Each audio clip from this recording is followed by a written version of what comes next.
ইউনেস্কোর বিশ্ব ঐতিহ্য হিসেবে স্বীকৃত এই বিহারটিতে রয়েছে বুদ্ধের পবিত্র দন্তধাতু। আজকে আমি আপনাদেরকে জানাবো শ্রীলঙ্কার ক্যান্ডি শহরে অবস্থিত এই দন্তধাতু বিহার বা তুত্রিলিক বিহার সম্পর্কে কিছু অজানা তথ্য। Hey everyone, this is Shyama and welcome to my page Shyama's desire. চলুন এবার ঘুরে আসা যাক সেই বিখ্যাত বিহারটিতে। তুত্রিলিক বিহার বিশ্বের সবচেয়ে দর্শনীয় পবিত্র বৌদ্ধ স্থানগুলির মধ্যে অন্যতম একটি স্থান, কারণ এখানে রয়েছে বুদ্ধের পবিত্র দন্তধাতু। 1988 সালে ইউনেস্কো বিশ্ব ঐতিহ্য হিসেবে ঘোষণা করে এই বিহারটিকে।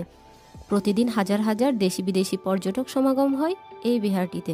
এটি কেবল একটি পর্যটন স্থানই নয়, বরং শ্রীলঙ্কার সংস্কৃতি ও ধর্মীয় ঐতিহ্যেরও একটি প্রতীক।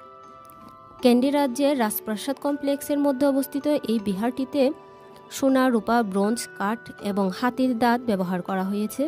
কান্দিয়ান স্থাপত্য শৈলীর জটিল খোদাই করে তৈরি করা হয়েছে এই বিহারটি। সোনার স্তূপ আকৃতির কফিনে রয়েছে এখানে পবিত্র বুদ্ধের দন্তধাতু, আর দন্তধাতুটি ঘিরে রয়েছে এখানে কড়া পাহারা।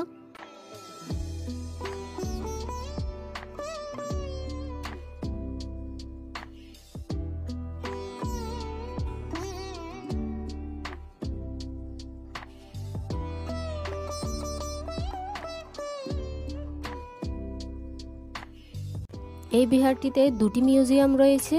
আমার পেছনে যে মিউজিয়ামটা রয়েছে সেখানে রয়েছে প্রাচীন শ্রীলঙ্কার মূল্যবান বিভিন্ন ঐতিহ্যবাহী জিনিসপত্র এবং রাজাদের ব্যবহার্য বিভিন্ন জিনিসপত্র। তার মধ্যে রয়েছে রাজাদের ব্যবহার্য বিভিন্ন অ্যান্টিক গয়নার সামগ্রী, প্রাচীন বৌদ্ধ মূর্তি। একটা মিউজিয়ামে আসলে পুরনো যা কিছু সংগৃহীত থাকে সেই সব জিনিসই রয়েছে ওখানে।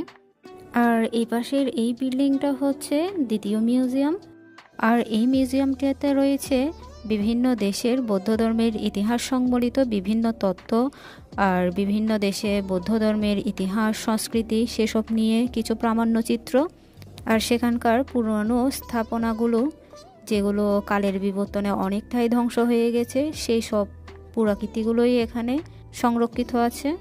আর সেই দেশগুলোর মধ্যে রয়েছে বাংলাদেশ, ভারত, পাকিস্তান, আফগানিস্তান, চীন, জাপান, কোরিয়া, থাইল্যান্ড, সিঙ্গাপুর সহ বিভিন্ন দেশের বৌদ্ধ ধর্মের ইতিহাস এবং ঐতিহ্যবাহী বিভিন্ন স্থাপনাগুলির পুরাকীর্তি। সেখানে প্রতিটা দেশের এক একটি কর্নার রয়েছে। এই মিউজিয়ামগুলোতে ছবি তোলা বা ভিডিও করা নিষিদ্ধ, তাই সেখানকার ভিডিও আমি দিতে পারলাম না।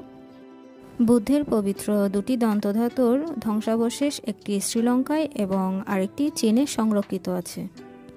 371 খ্রিস্টাব্দে